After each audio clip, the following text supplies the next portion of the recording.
Hi. I know it's been a while since I've done a video, but I started taking this new medication to help me lose weight since I have polycystic ovarian syndrome, and it actually makes it really, really hard to lose weight. But these pills make me never want to eat, and since I never want to eat, I never want to cook. But tonight I'm going to make fried pork chops with country gravy, and then a bell pepper and onion like garnish to go right on top. So we're going to do that right now. So start with a bit of butter.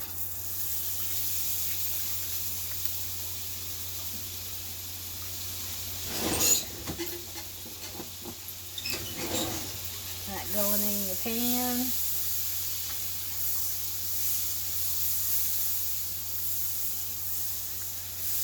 And back here I have my oil heating up for frying the pork chops.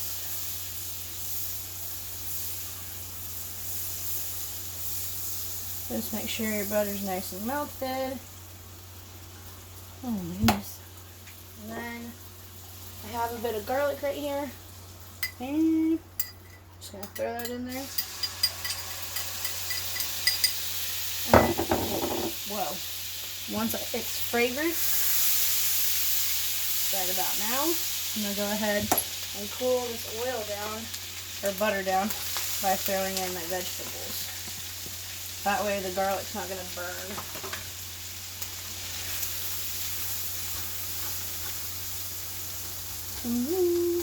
And this is just 1.5 red onions, roughly chopped, or diced. And then I used these little mini bell peppers because if I buy the big ones, I never use them, and I kind of like the color and the sweeter taste to these as well. They have yellow, red, and orange. So we're going to let this cook down. It's going to take a bit. I'm going to prepare my pork chops, and just boneless pork chops. You can do bone in if you want, but I like these better. So once I get those prepped, I'll be right back. Alright guys, so our bell peppers and onions are done. The onions are translucent and the bell peppers are nice and tender. So we're going to let those sit in a separate bowl. And right now, we're going to use the same pan that we just cooked those in, but I've emptied it out to do our gravy. So because I don't have any leftover fat or lard or anything, I'm just going to take some butter, let that melt down, and to that we're going to add flour. Now normally with the country gravy, like, you can use leftover bacon grease, any sort of fat. I've never really done it with oil, but I'm sure you could. I don't know how it would turn out. But so yeah, we're going to let that melt down quite a bit. And then I'll explain to you real quick. So this is flour, and it's about, I don't know, 2 cups of flour and 1/4 cup of cornstarch. Maybe even 1/3 of a cup. Yeah, probably 1/3 of a cup of cornstarch. And then there's pepper, salt, garlic powder, like a teaspoon of Old Bay. I also threw in some turmeric because, well, it's actually really, really good for you. And you can't really taste it because, well, the other seasonings in here. So that'll be our main dredge for our pork chops. And then I have 2 eggs that I thinned out a little bit with some milk with salt and pepper. That's going to be our last step because they cook really quickly. So to this butter mixture, I'll go ahead and take some flour,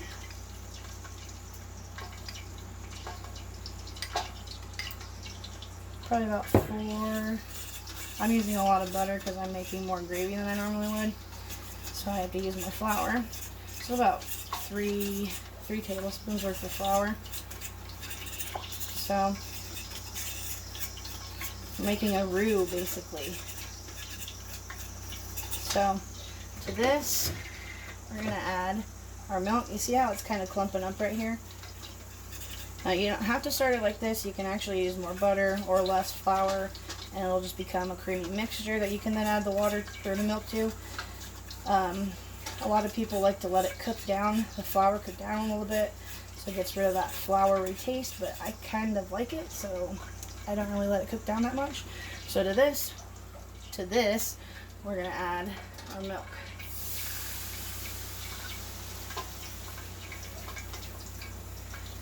And that's probably about 2 cups worth of milk.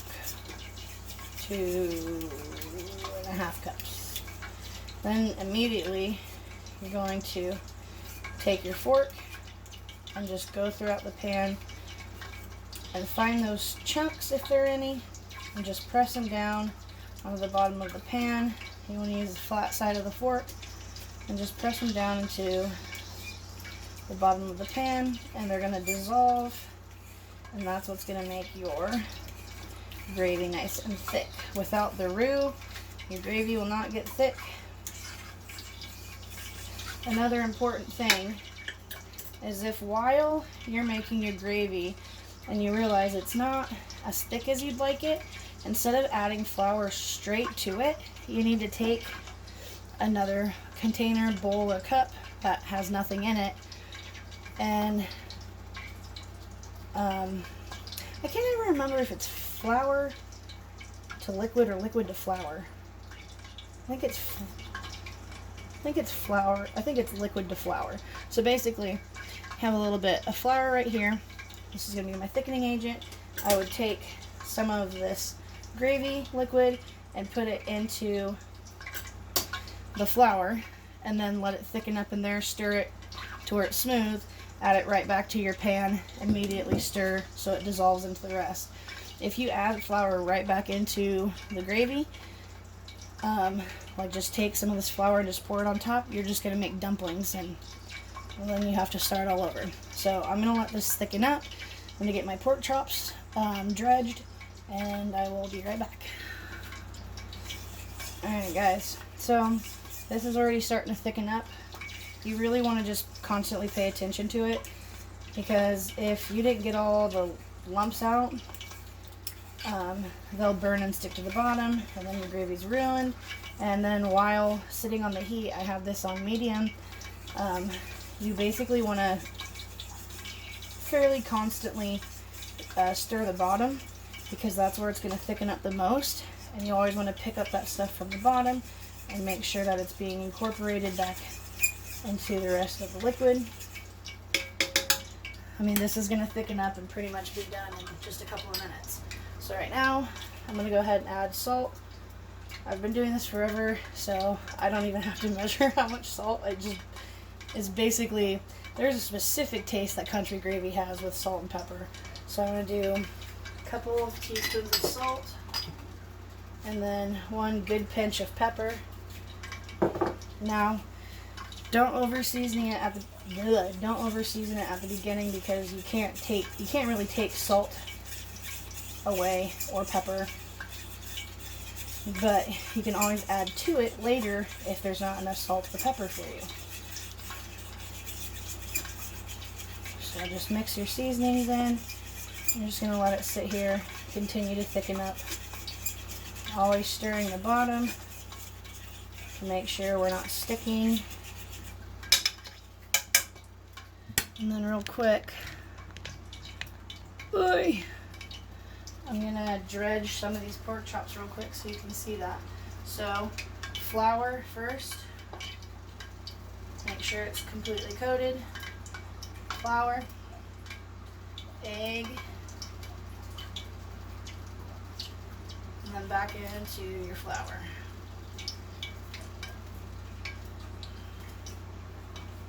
Just make sure it's completely coated and really packed on there. And there you go. I'm gonna wash my hands real quick.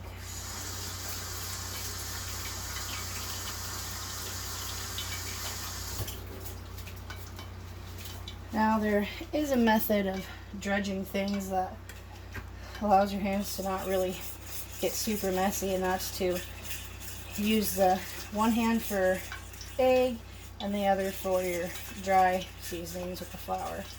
But I don't give a crap, so I don't do it. See, this is already, well, it looks kind of thin on the camera, but it's already really starting to thicken up. Now you don't, like at this stage where it's becoming thick, now is not the time to say, oh, it's not thick enough, I need to add more flour to it. No, just let it sit. Let it stay on medium. You can even turn it down to low, but let it sit here and do its thing. Because if you add more flour to it now, then you're like, shit, there's too much flour and it's too thick. You have to add more milk, and it's just a process. Then you're screwed if you run out of milk, which has happened.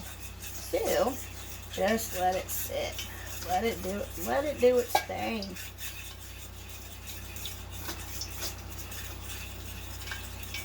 You really don't want to leave it alone for more than a minute, and even that, you're like, I don't know. I know it's getting nice and thick. Alright, so I'm going to dredge one more pork chop, flour,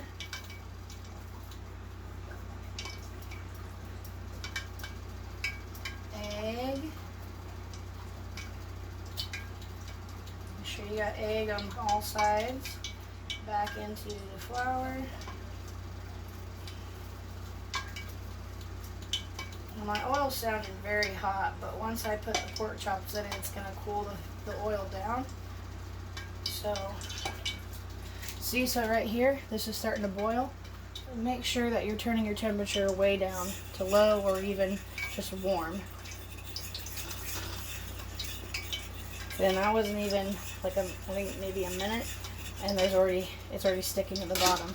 Not very much, enough that I can get it up easily.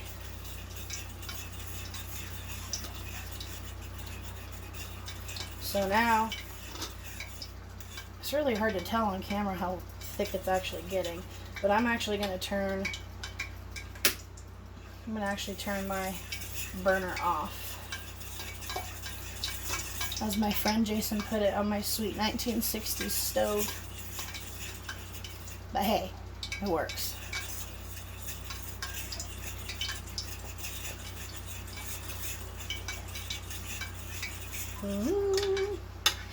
Now see, it's easily coating the back of a fork. You see that? See? Easily coating it, not really falling off. That's pretty much exactly what you want. Take my strong hand. Okay, so I'm actually going to take that off of the burner completely, since it's still hot.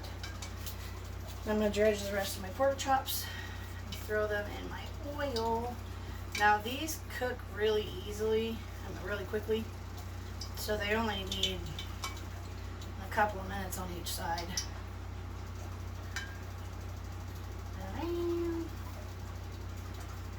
Flour, egg, flour. You can even just do egg flour. It's kind of up to you how thick you want your breading.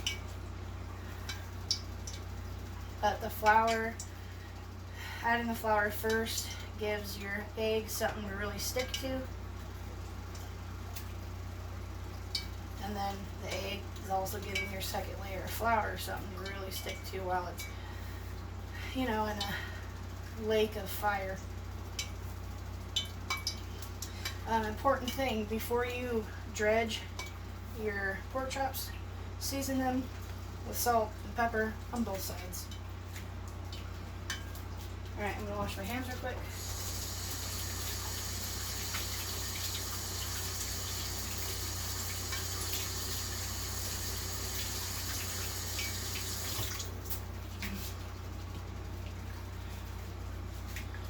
Alright. You're gonna cook really fast. So just add it to the oil. You always want to lay it away from you so oil's not spitting back up in your face.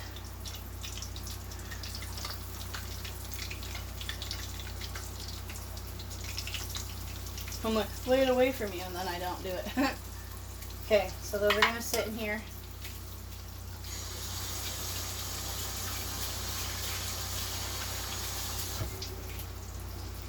I'll rinse my plate off real quick, because, well, I don't like doing dishes, so I'm not about to use 8,000 freaking plates. So we're gonna take paper towels, lay that on there.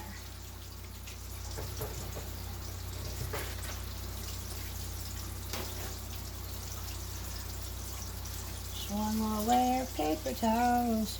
Putting the paper towels on the plate. Yeah. Probably put my milk away, huh?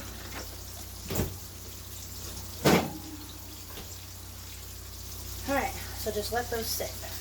Don't touch them.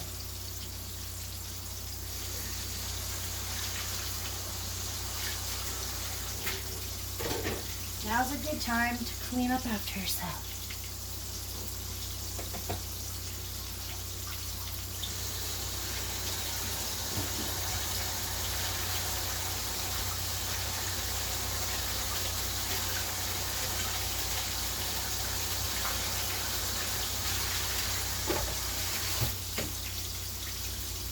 Because if you clean now, then you don't have to do it later, which is always awesome.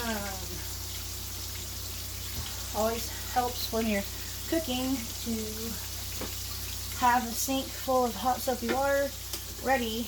Whoa, just flinging shit around here. So you can just toss your dirty dishes into the sink,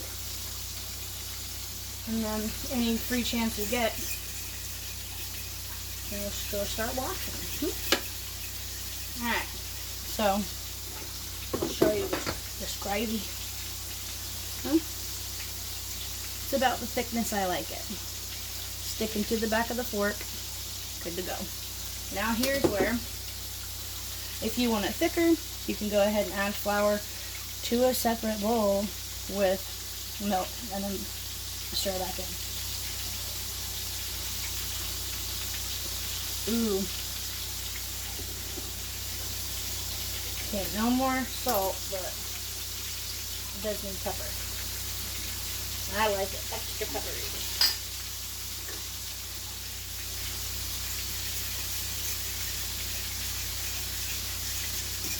Yeah, right there, the gravy's done. One little taste test. Okay, stick into the back of the fork. Good to go. Perfect. Again, perfect. With this, I'm going to do mashed potatoes, but I already made some the other day, so I'm just going to reuse those. But if you don't know how to make your own mashed potatoes, super duper easy. Just take a pot, a deep pot. Do like, depending on how many people you're feeding. Usually, like my dad says, it's 2 people per person, but when he's making fried potatoes, that's not nearly enough.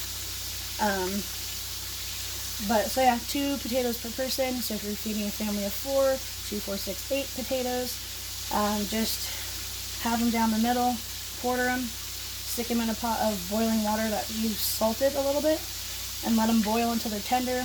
And then you just drain the water, mash them down, add butter, whatever the hell else you want. Heavy cream or just milk is fine. If you don't want to use dairy, you can actually just use water. You could probably even just use soy milk, but make sure it's not vanilla flavored, because I did that once when I made Hamburger Helper. It was not good. Alright, so we'll be cooking for a couple minutes on this side, so I'm going to go ahead and flip it. No, I'm not. You see? Not exactly dark. So I'm going to give that one a little bit more time. Now, mine do look yellow or orange because of the turmeric in the seasoning. If you do use turmeric, be very careful because it stains so bad. So be very careful. So I'm going to let these cook for a little bit, and then I will get back to you. Okay, These are almost done. I just flipped them, but I have so much oil in here that it's actually hitting the top and the bottom. So just watch them, be careful, because you don't want dry pork chop. Right here, I have my leftover homemade mashed potatoes. I don't peel my potatoes. I like the skins on, so you can do whatever the hell you want. Trash bowl. I'm going to take a little bit of heavy cream. And then just stir to combine. And we have to make them creamy again since they've been sitting in the fridge.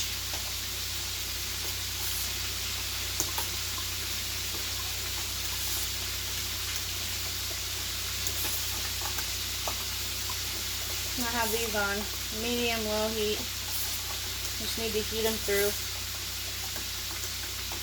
Okay, not clumpy anymore. A little bit more heavy cream.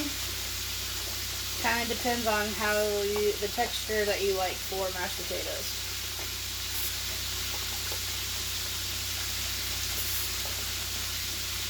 Of course, with heat added to them, they're going to thicken up a little bit more once you do put your liquids in.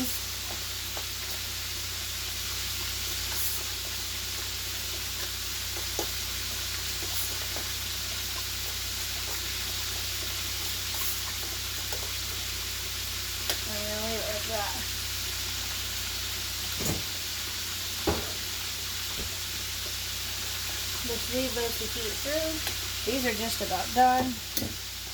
So I'm going to let all this cook, and then I'll plate it up and I'll show you guys what it looks like. Hi! Okay, so this is what I have plated up. Our pork chops. I have really bad lighting. Pork chop with our bell pepper and onion, and then some mashed potatoes. I like to kind of smooth them out. But you can do whatever you want. And then I have some cheese that I pre-shredded from an actual block of cheese because the pre-shredded crap is disgusting. And put some cheese on there. I'm going to take your ladle, a little bit of the gravy. Good to go. Now you can always obviously do a side dish. I don't eat very much and I can't eat very much, so I usually keep it pretty simple. One more thing I wanted to show you is, so this oil is pretty gnarly looking, bunch of stuff in it, right? So if you want to save it, what you would do once it's cool is pick a container that it'll stay in, take a strainer and strain the oil through it, and then once it's all strained through just the strainer, take paper towels, kind of push it down into the strainer, and then again pour the oil back in, let it sift through that. This should make it last a little while longer because that's quite a bit of oil to have to use and not reuse. Oh yeah, and just get a regular block of cheese and then cut it in half and then just shred it yourself. It tastes way better. But anyways, have a good day.